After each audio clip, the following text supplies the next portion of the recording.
नित्याय कल्याणनिधये निधयेऽर्थिनाम् श्रीवेङ्कटनिवासाय श्रीनिवासाय मङ्गलम्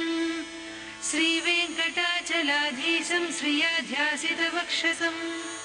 श्रुतचेतनमन्दारं श्रीनिवासमहं भजे। मुनयः सूत सर्वार्थतत्त्वज्ञ सर्ववेदान्तपारग येन चाराधितः सद्य श्रीमद्वेङ्कटनायकः भवत्यभीष्ट सर्वार्थप्रदस्तद्ब्रूहि नो मुने इति पृष्टस्तदा सूतो ध्यात्वा स्वात्मनि तत्क्षणात् उवाच मुनिसार्धूलान् श्रूयतामिति वै मुनिः। श्रीसूतः अस्ति किञ्चन महद्गोप्यं भगवत्प्रीतिकारकम् पुरा शेषेण कथितं कपिलाय महात्मने नाम्नामष्टशतं पुण्यं पवित्रं पापनाशनम् आदाय हेम पद्मानि स्वर्णदी सम्भवानि च ब्रह्मा तु पूर्वमभ्यर्च्य श्रीमद्वेङ्कटनायकम् अष्टोत्तरशतैर्दिव्यैर्नामभिर्मुनिपूजितैः स्वाभीष्टं लब्धवान् ब्रह्मा सर्वलोकपितामहः भवद्भिरपि पद्मैश्च समर्चस्तैश्च नामभिः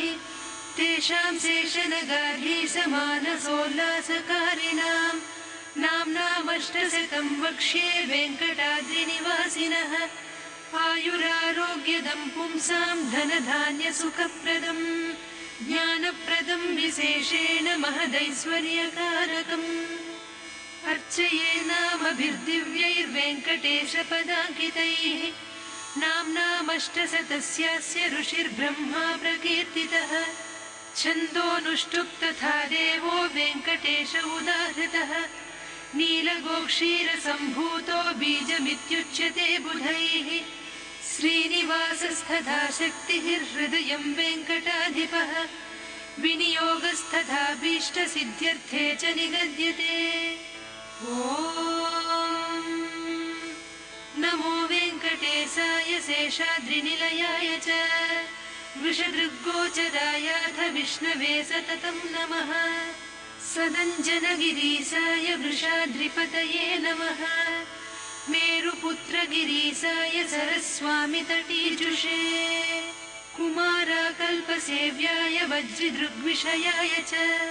सुवर्चलासुतन्यस्तसैनापत्यभराय च